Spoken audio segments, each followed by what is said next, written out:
I actually have done a bit of a episode on this whole topic of, whether we're talking IBS or forms of inflammatory bowel disease, are we really talking about two different things here, or is it kind of just gut dysfunction on a spectrum of severity and inflammation, right? And so I personally feel like it's kind of one and the same, and we're just kind of seeing it across the spectrum. And I guess that's a part of my story too that I maybe didn't mention, Leigh, is that in the very beginning, when I did go through the traditional system to try to get help with my own gut issues, I was originally diagnosed with IBS-D.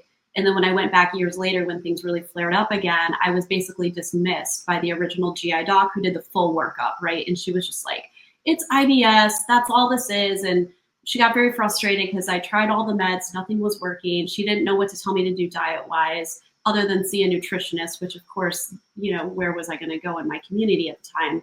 So, but then, a few more years went by and I finally was just like, something's really not right. I want to get this looked at again. And they did a colonoscopy and they're like, oh, you now have microscopic colitis. And I'm like, well, then it seems to me IBS can actually develop into a form of IBD in some people. So really, we're kind of talking about a disease progression spectrum. But to kind of answer the question you're asking, I think the problem with conventional offerings for things like IBS especially is that there isn't any observable obvious damage or criteria threshold that a doctor can be like, okay, this exact thing is wrong. The symptoms are there, but when they're doing their full workup, as they call it, and there's a number of tests they can do to really check this and check that and rule this and that out or in, right?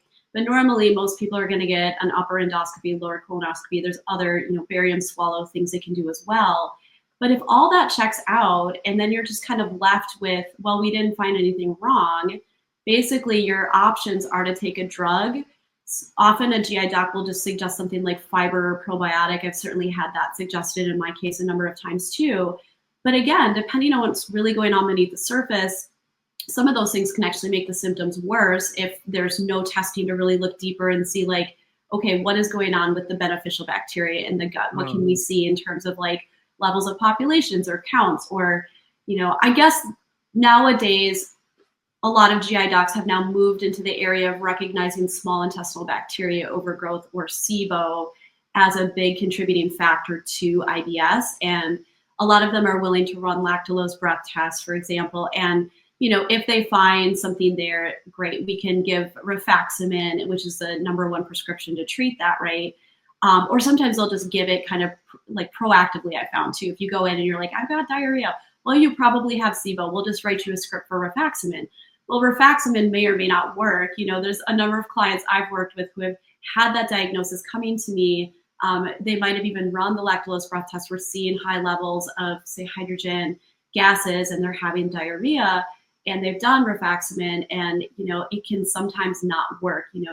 People can be resistant to treatment that way. So then, what would you do if you were stuck in that camp and all you had at your disposal was a prescription medication, right? So there's that problem of what do you do when all of the conventional testing comes back normal? You're offered some kind of entry-level basic tools like probiotics, fiber, and a prescription med.